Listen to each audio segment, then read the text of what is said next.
Hai semua, balik lagi bersama saya Cica di sini. Kali ini saya bakal ngelanjutin alur cerita 5 Daudi versi novelnya ya. Dan semoga kalian suka. Oke, tanpa banyak basa-basi, yuk kita simak alur ceritanya.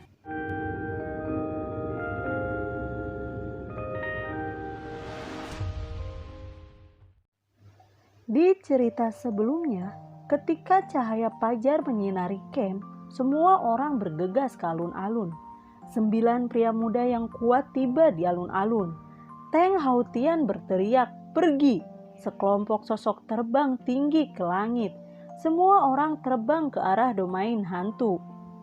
Awan putih hanyut dan lebih dari 20.000 orang kuat terbang dengan cepat di ketinggian, membentuk awan hitam besar. Ratusan ribu tentara di Paskai City datang untuk melihat para prajurit yang pergi ke domain hantu. 10 pria muda yang kuat terbang di garis depan. Meskipun mereka sudah saling kenal sejak lama, semua orang terdiam saat ini, memikirkan variabel yang mungkin mereka temui di domain hantu. Domain hantu bersama dengan dunia bawah, domain mati dan domain iblis. Secara kolektif disebut 4 domain kematian dari benua Ki asal. Tingkat bahayanya bisa dibayangkan. Selama berabad-abad, berapa banyak orang kuat yang memasukinya. Tetapi seperti tenggelam di laut, tidak pernah kembali. Alasan mengapa pria kuat yang tak terhitung jumlahnya memasuki alam hantu dengan resiko pribadi adalah karena legenda itu. Kecepatan orang secepat kilat, 100 mil jauhnya datang dalam sekejap. Awan gelap muncul di langit dan kabut gelap menjulang, memberi orang perasaan berat dan tertekan, seperti udara hantu. Melalui Raja Hautian, mereka mengetahui bahwa ini adalah alam terluar dari alam hantu dan merupakan tempat di mana Xiaoyan pernah masuk sebelumnya. Dan lubang raksasa misterius itu adalah pintu masuk ke alam batin. Memasuki alam domain, semua orang merasa sangat tidak nyaman. Semua orang terbang di atas gunung dan hutan, dan akhirnya sebuah daratan muncul di depan mereka. Pada saat ini, 10 besar orang kuat sudah merasakan fluktuasi yang tidak normal. 10 pemuda teratas memimpin. Luo Jing berdiri dari garis depan dan berteriak kepada semua orang tanpa melihat ke belakang. Semuanya, bersiaplah dan memasuki alam hantu. Melihat lubang besar yang bergelombang oleh gelombang ajaib, Xiaoyan dengan cepat berkata, "Tidak, kamu belum bisa memasukinya." Luo Jing mencibir dengan sinis. "Kenapa? Apakah kamu takut? Sudah terlambat untuk mundur." Mengabaikan sinisme Luo Jing, Xiaoyan berkata dengan sungguh-sungguh, "Pintu masuk ke alam hantu memiliki segel yang kuat dan kita tidak bisa masuk." Setelah mendengar apa yang dikatakan Xiaoyan, 9 orang kuat menyadari bahwa tirai cahaya hitam diselimuti lubang besar. Di mata semua orang, Xiaoyan tampaknya semakin misterius. Menanggapi pengingat baik Xiaoyan, Luo Jing tersenyum dingin tidak setuju dan tertawa mengejek. "Hahaha, bukankah itu hanya segel? Apakah segel itu membuatmu takut? Lebih baik kembalilah jika kau takut." Dengan lambaian tangannya, Luo Jing memimpin lebih dari 100 raja petarung yang kuat menuju segel hitam. Sebagai salah satu dari 10 pemuda yang kuat, Luo Jing memang sangat kuat. Dia hanya sedikit mengepalkan tangan kanannya. Cahaya kuning muda muncul di tinjunya dan meledakkan ke arah segel hitam. Pada saat yang sama, semua prajurit yang kuat meledakkan segel bersama-sama. Luo Jing langsung kaget hingga muntah darah karena segel itu tidak dapat dihancurkan olehnya. Xiaoyan tersenyum. Pada saat ini, segelnya sudah sangat lemah. Mari kita semua bekerja sama untuk memecahkan segelnya. 9 pria muda yang kuat berbaris dan mengumpulkan semua kekuatan mereka untuk meledakkan segel itu. Duar! Dung! Dengan suara keras, celah besar muncul di segel. 9 pemuda perkasa memasuki segel satu demi satu dan diikuti oleh ribuan prajurit. Saat mereka memasuki segel, aura hantu yang hebat terus-menerus terlempar dan melonjak tinggi di langit. Seperti iblis yang membuat gelombang. Perlahan-lahan, sekelilingnya tidak lagi gelap dan hal-hal di sekitarnya sudah dapat dilihat dengan jelas. Meskipun awannya masih redup, semua orang dapat melihat pemandangan dalam jarak 100 meter. Untuk semua orang, ini sangat penting.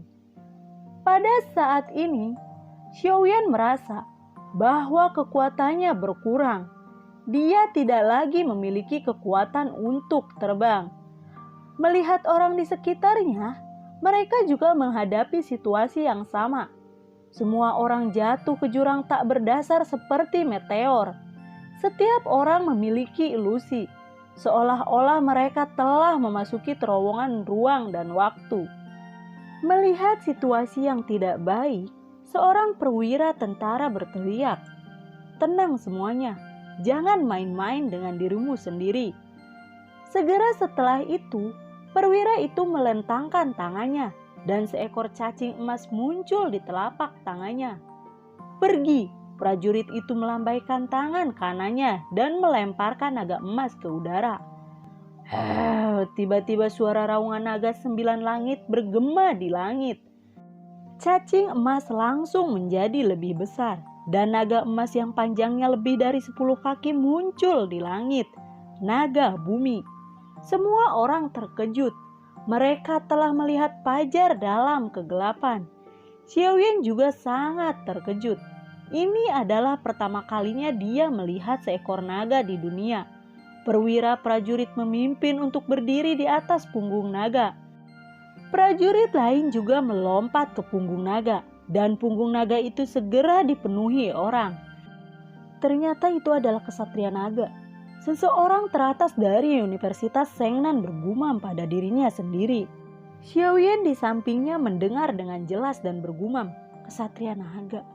Kesatria naga yang misterius dan kuat muncul di dunia Xiaoyan untuk pertama kalinya. Kesatria naga adalah pejuang khusus dengan naga sebagai bantuan tempur mereka. Karena ketika mereka bertarung, mereka memiliki naga yang kuat sebagai pendukung mereka. Kesatria naga pernah mengalami masa kejayaannya. Ribuan tahun yang lalu, kesatria naga mencapai masa jayanya, menyapu hampir seluruh benua asal Qi. Tetapi di masa kejayaan itu, pertempuran yang besar terjadi dan menghancurkan bumi. Sejak itu, kesatria naga secara bertahap menurun dan jumlah naga juga sangat berkurang. Orang-orang di punggung naga tampaknya telah melupakan ketakutan mereka untuk sementara waktu. Dan mereka melihat para prajurit yang tidak berdiri di punggung naga penuh kepuasan.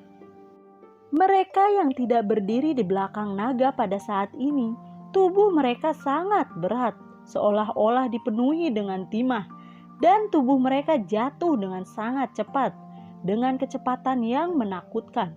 Tiba-tiba, semua orang melihat tanah, sekitar 1 kilometer di bawah ada tanah yang memancarkan cahaya hitam.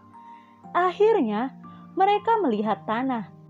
10 pria muda yang kuat adalah yang percaya diri dan tidak takut sama sekali. Luo Zheng menarik ke tangan kanannya ke dalam pelukannya dan seekor harimau kuning kecil muncul di tangannya. Dia melempar harimau kuning dengan ringan. Harimau itu langsung menjadi besar. Dengan kepala sepanjang 2 kaki muncul di kehampaan. Harimau dewa terbang. Semua orang berteriak kaget. Harimau umumnya tidak mampu terbang, tetapi ada spesies harimau aneh yang secara alami dapat terbang. Dan harimau jenis itu adalah harimau dewa terbang. Harimau dewa terbang Luo Zheng memiliki sejenis binatang roh. Ia dilahirkan dengan kemampuan untuk terbang dan dapat berubah ukuran. Itu adalah binatang roh yang sangat langka dan umumnya hanya muncul dalam legenda. Luojeng naik di punggung harimau. Saudara Juge, ayo naik. Luojeng yang duduk di punggung harimau mengajak Jugepeng untuk naik. Tetapi Jugepeng menolaknya dengan sopan. Terima kasih saudara Luo atas kebaikanmu. Tetapi saya punya cara sendiri untuk melewati itu. Naga terbang, kesatria naga terbang. Setelah melihat ini, semua orang terkejut. Naga terbang itu 1 tingkat lebih tinggi dari naga bumi dan panjangnya lebih dari 30 kaki. Kesatria naga jarang terjadi, tetapi di sini ada 2 kesatria naga. 1 kesatria naga bumi dan 1 kesatria naga terbang. Di atas kepala naga terbang, Jugepeng penuh dengan semangat. Dia berteriak, "Jika kalian ingin bertahan hidup, naiklah ke atas naga terbangku. Tetapi kalian harus mendengarku." Banyak prajurit segera menaiki naga itu. Wu Tian, Zhao Ping, Liu Shen, dan Tang Chuan keempatnya semuanya berada di belakang naga terbang. Di antara 10 orang itu, hanya Xiao Yan dan Long Jingxuan yang tersisa. "Gadis naga, naiklah ke punggung nagaku," Jugepeng berteriak kepada Long Jingxuan. Tetapi Long Jingxuan menolaknya. Long Jingxuan membuka mulutnya sedikit. Perlahan terdengar dari mulutnya, "Tao tanpa perasaan. Tao tanpa perasaan pedang abadi." Begitu suara itu jatuh, pedang panjang dengan sayap putih tiba-tiba muncul. Long Jingxuan menampilkan dirinya sebagai seorang biarawati untuk pertama kalinya. Hari ini banyak kejutan untuk orang-orang. Pertama, kemunculan naga bumi, diikuti oleh kemunculan harimau dewa terbang dan naga terbang. Dan yang paling mengejutkan semua orang adalah Long Jingxuan. Long Jingxuan berdiri dengan tenang di atas pedang terbang, dengan rasa dingin sedingin es di wajahnya. 10 pemuda yang kuat, 2000 raja petarung yang kuat, dan sekarang hanya Xiao Yan dan beberapa ratus raja petarung yang kuat tidak memiliki dukungan. Di antara 10 besar, Liu Shen, Tang Chuan, Wu Tian, Jue Qin, dan Zhao Ping diberkati oleh Jugepeng dan Luojeng. Meskipun mereka tidak menekan Xiao Yan, Xiao Yan berada dalam situasi berbahaya dan tidak ada yang menawarkan bantuan untuknya, hanya ketidakpedulian dan ejekan. Jarak antara Xiao Yan dan tanah semakin dekat. Para prajurit yang jatuh bersama Xiao Yan sudah benar-benar putus asa, dan mereka semua menutup mata. Xiao Yan menarik napas dalam-dalam dan perlahan menutup matanya.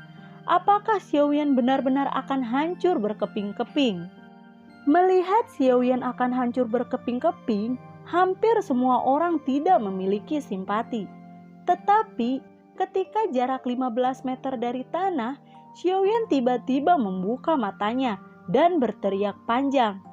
Tiba-tiba ada letupan dari belakang. Api biru menyembur keluar, membentuk sepasang sayap api. Api biru dari sayap api mengalir, dan ada gelombang panas yang mengerikan. Flame wings, sayap yang dibentuk oleh kondensasi api yang berbeda. Setelah ia terlahir kembali sebagai manusia, Xiao Yan kehilangan tubuh sebelumnya dan kehilangan keterampilan terbang sebelumnya. Melihat sayap api di punggung Xiao Yan, semua orang tiba-tiba terkejut. Luojeng dan Jugepeng memberikan ekspresi cemburu dan kebencian. Di mata semua orang, Xiao Yan menjadi misterius dan tidak terduga.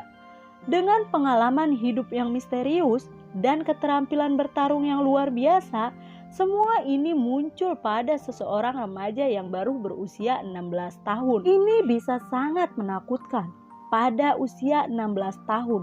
Dan dalam 10 tahun lagi, mereka khawatir pemuda ini pasti akan menjadi orang kuat pertama dari generasi muda daratan Yuan-Qi. Sayap api Xiao Yan terus bergetar, cahaya merah naik di udara, dan seluruh tubuh Xiao Yan naik ke langit. Tubuh para prajurit yang jatuh ke tanah perlahan-lahan tenggelam.